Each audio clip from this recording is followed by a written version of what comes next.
It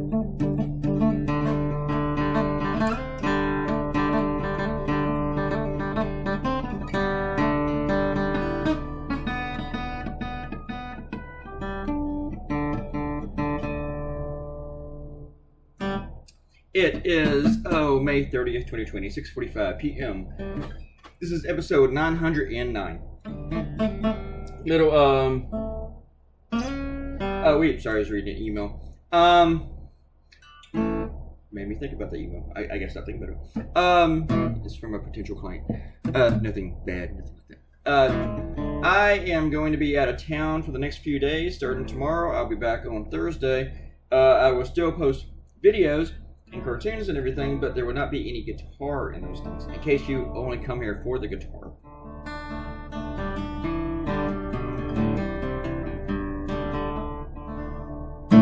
Which I'm sure all of you do. So, anyway, I'm sure you don't.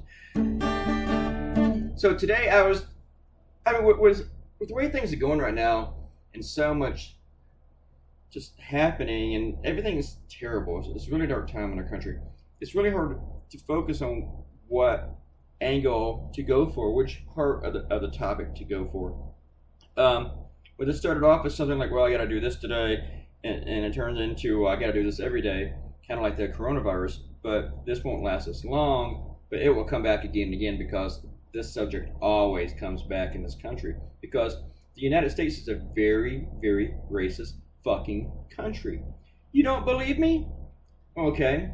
When I point out that we have statues in the southern part of this country celebrating, immortalizing people who fought to preserve slavery, and we have that in this country, that's racist. Now, you might think, but we didn't fight for slavery in the South. That there is racist, because we did. And the Civil War was so racist, with one half fighting to preserve slavery, the other half wasn't fighting to free the slaves. So that's where people get confused with the Civil War. This country is so racist, you have people still flying the Confederate flag in Michigan. We are so racist that, especially in the South, that we have black kids required to have Jefferson Davis's name on their high school diploma. How about having that for the rest of your life? Huh? We are so racist that we have half the country telling you that Donald Trump is not a racist. That's some fucking racist shit right there. We have a racist president. He calls white people who storm the state capitol with guns. He says they're very good people, and this is what he said about the Nazis. They're very good people, and the governor should make a deal with them. They're just angry. You have people rioting and stuff, and if they're black, he calls them thugs. In case you're unaware of this, but if you're a Republican, you already are aware of this. Thug is kind of code for the new N-word, you know? It helps you get away with saying it. So if you say to another Republican, complain about thugs, he knows what you're talking about. I had this friend, let's call him Gary, he's a cartoonist. He has the Michigan guys as his cover photo on Facebook.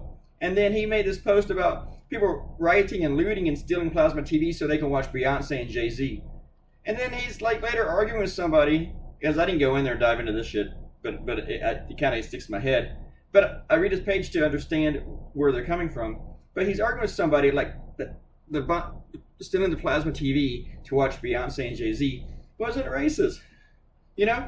He didn't say they stole the plasma TV to watch Taylor Swift, did he?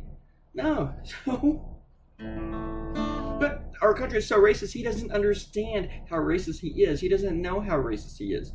Because it's just the way he's always been. And he's just an example. I'm sorry to pick on him, because there's millions of them, and there's over 30 million of them who voted for Donald Trump, and they're still considered. And there's another cartoonist I know, his name is Bob, and I'm not just saying, okay, just call him Bob, his name really is Bob. And he's like, well, we got to solve all these race issues in our country and stuff, and I'm still considering voting for Donald Trump. So basically, racism is not a deal breaker for Bob, but he really wants us to help get rid of racism. So I just find that to be bullshit.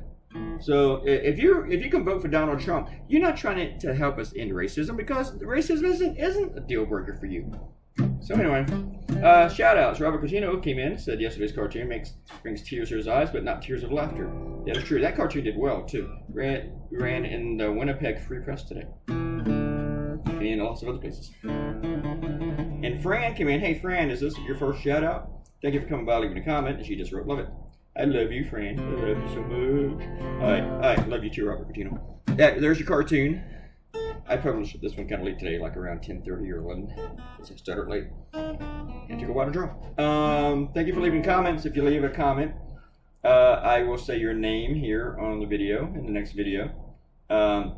Somebody else left a comment on an old video, and I forgot who it was, so I can't give a shout out now. Sorry about that. And click the red button. Please subscribe to my YouTube channel, and I'll talk to you guys later Sunday. Goodbye.